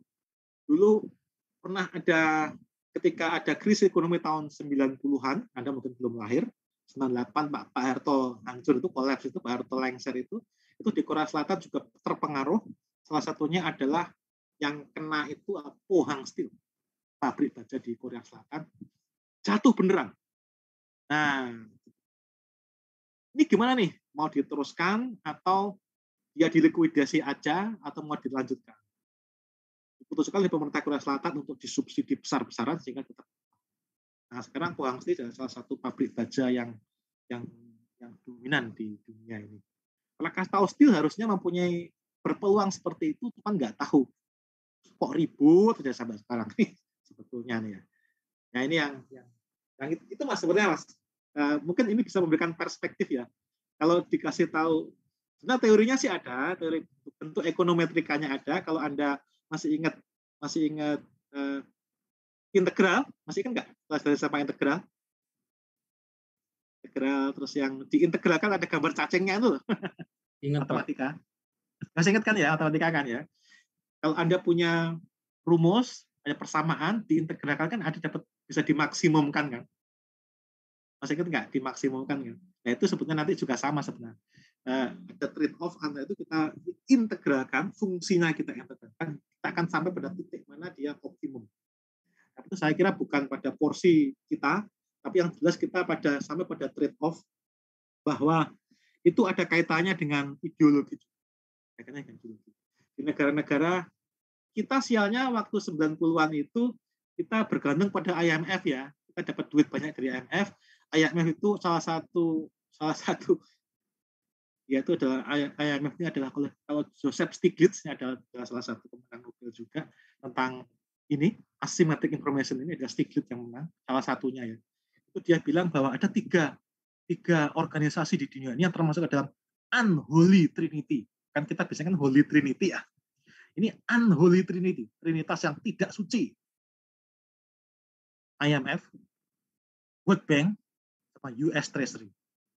Itu mereka tuh selalu mendorong agenda tersembunyi, quote unquote ya, agenda tersembunyi berupa pasar bebas. Nah, kita itu tahun 90-an, akhir 90-an, IMF masuk di Indonesia dan dia membawa agenda pasar bebas ke Indonesia. Yang akhirnya membuat banyak BUMN kita yang dilepas. Banyak perbankan kita yang harus dilikuidasi, dibeli oleh asing. Kayak Bank Niaga kan jadi CIMB. Ya, walaupun ada plusnya juga, tapi minusnya juga tidak kalah banyak, tidak kalah sedikit. IPTN itu salah satu minusnya. Itu karena IPTN dipaksa untuk dihapus subsidinya, padahal dia belum siap untuk bersaing melawan Boeing.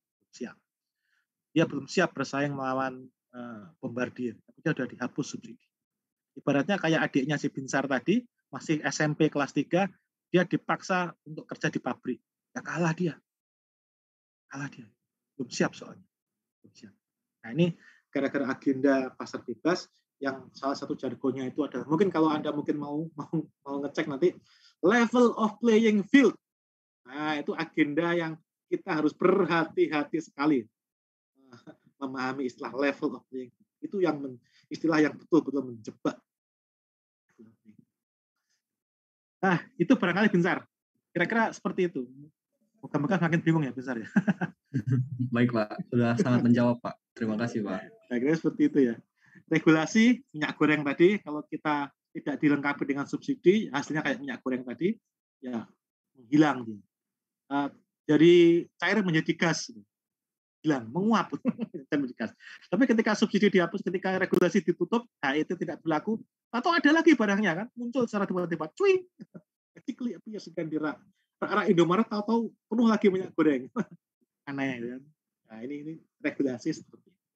Jadi pemerintah itu ada juga, kalau market kita ada market failure di sini, nah ini ada juga government failure sebetulnya. Ya, ada juga. Nah itu, sekarang kalau kita sudah melakukan pemerintah sudah melakukan intervensi, baik melalui melalui subsidi, melalui pengenaan pajak dan segala macam, terus apa efeknya? Apa akibat dari adanya subsidi? Apa akibat dari dikenakannya pajak? Apa akibat dari diberikannya tax amnesty? Nah, apa efek dari dinaikannya tarif PPN bulan depan menjadi 11%? Nah, pada enggak nih? Bulan depan siap-siap harga barang naik loh ya, karena PPN naik jadi 11%. Kita ngikutin nggak sih PPN bakal naik 11%? Nah, apa efeknya? Nah, kayak tadi, minyak goreng tadi, ketika pemerintah melakukan intervensi berupa regulasi, apa efeknya? Efeknya adalah ditimbun. Gudang penuh minyak goreng tidak dilepas. Sebenarnya mereka tuh mau ngelepas barang tuh mau, ngelepas ke distributor tuh mau, cuman enggak pada harga 14.000. Maunya berapa? 24.000, tidak 14.000. Kalau 20.000 mau lepas. Nah, ini apa perilakunya? Nah, sebetulnya kalau kita mau kepada indirect effect, itu bisa juga dengan harga minyak goreng yang mahal, ya sebaiknya gimana sih? Udahlah, kita kurangi deh konsumsi minyak goreng, gitu loh. Nggak usah deh goreng-goreng. Tapi kan nggak enak, Pak. Itu kan hanya masalah kebiasaan aja. Saat dulu awal-awal ketika tinggal di Australia, makan di sana itu kan nggak enak, Mas. Karena nggak ada rasanya gitu. Dan kita kan terbiasa pakai itu ya, rempah gitu kan. Jadi rasanya kan enak, baunya juga enak. Gitu. Ketika makan masakan di sana, jadi nggak enak banget karena rasanya tuh hambar, gitu. Nggak ada rasanya. Nah, sebetulnya harapannya, kalau kita tahu bahwa setiap bulan puasa itu harga cabai pasti naik, harga minyak goreng pasti naik, ya udah deh nggak usah goreng. Konsumsi minyak dikurangi, nggak usah bikin sambal, konsumsi cabai dikurangi. Gitu loh, Mas. Ini indirect effect. Nah, indirect effect. Gitu. Tapi kan orang kita tuh kan nggak ngerti gitu loh. Jadi walaupun cabai mahal ya tetap aja dibeli kan. Akhirnya kan yang senang kan yang itu kan tengkulak itu kan, ya udah dimainin aja harganya kan tiap bulan sekali kan. Perhatiin aja deh. Imlek pasti naik. Terus sebentar lagi puasa naik. Nanti turun bentar habis lebaran kan ada Idul Adha naik lagi. Turun bentar nanti mendekati akhir tahun naik lagi. Begitu seterusnya. Siklusnya itu selalu seperti itu. Terprediksi sebetulnya. Ya, gula juga seperti itu. Ya nggak usah makan gula deh. Saya sudah lama tidak makan sih ya. Tidak mengkonsumsi gula berlebihan, ya nggak masalah. Saya sejak dari SMA, dari sekian puluh tahun yang lalu, tidak mengkonsumsi cabai, ya tidak masalah. Kalau saya makan bakwan, nggak pakai cabai, juga nggak masalah, biarin aja. Nah, itu makanya ini perubahan perilaku masyarakat. Nah, tapi kalau sudah dikasih seperti itu tidak ngefek juga, tetap ngeyel aja beli cabai, tetap ngeyel beli minyak goreng, tetap ngeyel goreng-gorengan. ya berarti indirect efeknya nggak jalan. Cuma ada direct efeknya aja, berupa cabai hilang, daging mogok, tempe delenya hilang, dagang tempe mogok, gitu-gitu aja sebetulnya. Nah itu. Nah, Izin Pak, ya. izin mengingatkan untuk menutup portal Pak. Oh iya beres Mas, tenang aja. Itu kalau tak biarin juga nutup sendiri dia nanti. Baik, terima kasih Pak. Saya tak biarin biasanya. Tak biarin nutup sendirian. Yang penting kan saya udah upload itu. Resensi udah beres, terus screenshot udah tak upload. Udah beres. Nah itu sebetulnya beberapa hal. Nah berikutnya adalah mengapa pemerintah itu intervensi. Ini ada kaitannya dengan ideologi. Nah seperti saya bilang tadi, negara yang dikuasai, bukan dikuasai ya, yang dominan pemikiran seperti Amerika Serikat. Ketika Amerika Serikat dia apa namanya? Ketika Amerika Serikat itu dia sebentar. Ketika Amerika Serikat itu berada di kekuasaannya Partai Demokrat, nah ini kalau di Indonesia agak kurang jelas karena kita tuh nggak jelas. Oposisi kita tuh oposisi yang banci, karena katanya oposisi begitu ditawari jabatan menteri mau juga gitu, banci. Nah ini kalau yang terlihat nyata itu di Amerika Serikat sama di Australia yang terlihat nyata. Mereka di dua negara ini ada dua kekuatan politik utama yang mempunyai paham yang praktis berseberangan. Dan praktis ya, yang cenderung berseberangan. Di Amerika Serikat itu ada Partai Republik, kelompoknya Trump CS itu, melawan Partai Demokrat, Biden CS. Nah, itu keduanya ini mempunyai pandangan yang berbeda. Kita ambil contoh masalah pendidikan. Nah, pendidikan ya. Kita kan tahu ya, bahwa yang namanya pendidikan itu kan salah satu hal yang utama. Kita harus naik deh. Jadi kualitasnya harus bagus deh. Kalau Anda merhatiin hasil PISA, kan tiap tahun ada OECD itu melakukan ujian PISA. Indonesia tuh konsisten di level bawah di PISA. Makanya kalau Elizabeth PISA ini bilang anak Indonesia itu nggak ngerti kalau dia itu bodoh. Sebenarnya bukan salahnya anak Indonesia, salahnya sistem. Nah ini pendidikan ini perlu dinaikkan, ditingkatkan kualitasnya. Orang yang mempunyai pandangan ekonomi liberal, dia akan berpikir begini, oke, ketika kita mau meningkatkan kualitas pendidikan, maka yang harus kita lakukan adalah membuka kesempatan yang sebesar-besarnya bagi orang untuk membuka sekolah. Karena dengan sekolah yang banyak, maka akan ada persaingan. Sekolah A disaingi oleh sekolah B, sekolah B disaingi oleh sekolah C. Semakin banyak sekolah, semakin kuat persaingan, maka kualitas akan naik. Karena dia nggak naik kualitasnya, nggak akan ada murid di sekolah itu. Dia akan dapat murid. Kalau dapat murid ya tewas dia kelopak-kelopak. Nah ini nanti akibatnya apa? Secara keseluruhan nanti lama-lama akan naik sendiri dengan dibukanya persaingan bebas. Pandangan orang yang menganut ekonomi liberal. Ketika orang yang menganut ekonomi sosialis, rada-rada sosialis kayak Partai Demokrat, atau kalau di Australia pakai Partai Buruh, rada-rada sosialis, mereka melihat masalah yang sama, tapi pendekatannya berbeda. Nah, masalah pendidikan kurang baik, bagaimana cara meningkatkan kualitasnya? Oh, kalau begitu, yang penting siapa nih? Guru. Nah, berarti guru harus kita naikkan kesejahteraannya. Kita naikkan gajinya, supaya gurunya nggak nyambi kemana-mana. Fokus ke mahasiswanya, fokus ke muridnya. Nggak usah dia ngajar brevet, nggak usah dia ngajar Pemda, nggak usah dia nyambi ngajar sekolah yang lain. Fokus ke mahasiswanya, fokus ke muridnya. Bikin bahan-bahan yang keren, supaya dia membaca. Supaya dia ngasih sharing ke muridnya, ke mahasiswanya, ke murid-muridnya, keren. Kasih dia bacaan yang bagus-bagus. Ini kemarin saya dikasih tahu oleh dosen koordinator, Pak, ini bahannya textbooknya pakai Gruber ya, edisi ketiga yang tahun 2000-an. Saya pikir, waduh, malu-malu ini. Saya cek di Amazon sudah ada edisi ke-6 yang tahun 2019 terbit. Tinggalan sekali. Terus saya tanyakan, loh Pak, ini kok bukunya masih lama nih? Iya Pak, ini yang baru mahal ya.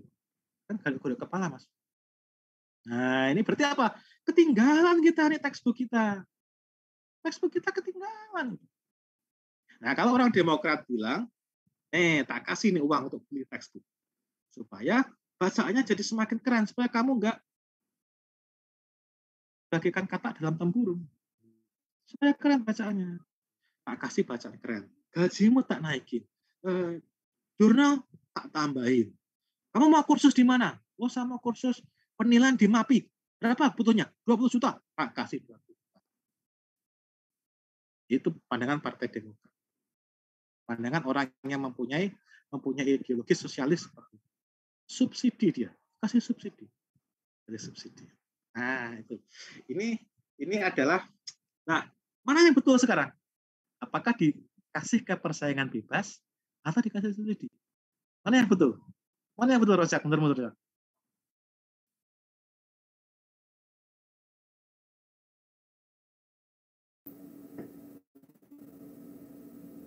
Masih bingung, Pak.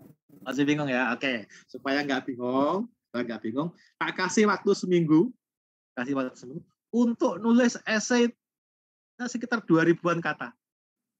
Temanya adalah tentang pendidikan ini. Bagaimana cara meningkatkan kualitas pendidikan dari sisi public finance? Apakah sekolah dihadapkan pada persaingan antara sekolah satu dengan sekolah yang lain? Atau sekolah diberikan resources sehingga kualitasnya lama-lama naik? Nah, mana yang betul nih? Nah, silakan nanti Anda tulis essay sekitar 2000 kata.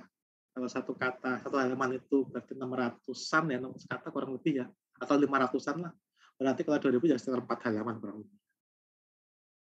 Bikin essay, kasih tahu pro, tulis cons-nya, terus pendapatmu seperti apa. Itu Rosak ya? Oke ya? Baik, Pak. Baik ya. Nanti di LMS akan tak buka room-nya. Room untuk Anda semuanya masukin essay. Nanti minggu depan yang terpilih, mahasiswa terpilih akan presentasi atas essay yang dia tulis. Sip? Kira-kira seperti itu. Ini masih ada beberapa materi yang belum selesai. Ini sebenarnya kalau ini tambahan sebetulnya yang efisiensi sama equity tadi ya sebenarnya sudah kita singgung sedikit, tapi nanti ada beberapa teori gitu. Nah, ini punyanya egaliter, pendapatnya kaum egaliter, apa pendapatnya kaum John Rawls, itu nanti akan kita, mungkin minggu depan aja. Mungkin minggu depan. Kira-kira seperti itu. Saya sudah korupsi waktu 10 menit. Mohon maaf, kalau masih ada pertanyaan, mungkin disimpan lagi aja. Kita ketemu lagi hari Senin minggu depan sebelum puasa.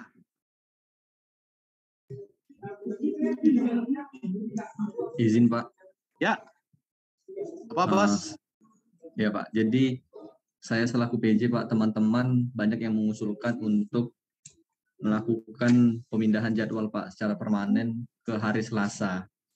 Seandainya mohon maaf, Bos. Selasa saya nggak bisa, Bos. Oh, begitu ya, Pak? Iya, Selasa nggak bisa, Bos. Saya, Bos. Oke, baik, Pak. Berarti hari Senin saja ya, Pak? Sebenarnya Selasa juga oke sih, tapi Selasa itu karena kan saya selain dosen kan saya juga jurus jadi Kaprodi nih. Kaprodi itu setiap Selasa tuh ada agenda rutin, jadi nggak mungkin disambi ngajar.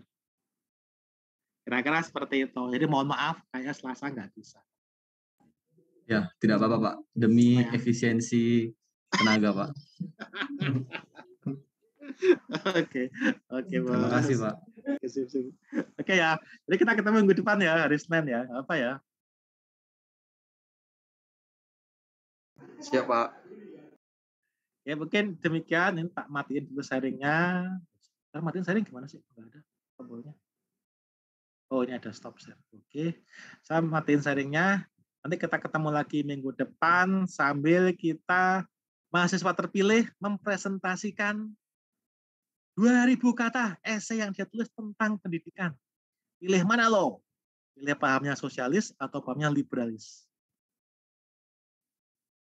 Mungkin demikian. Terima kasih. Kita ketemu lagi minggu depan ya. Baik, Pak. Terima kasih. Terima kasih, Pak. Terima kasih, Pak. Kita keluar ya.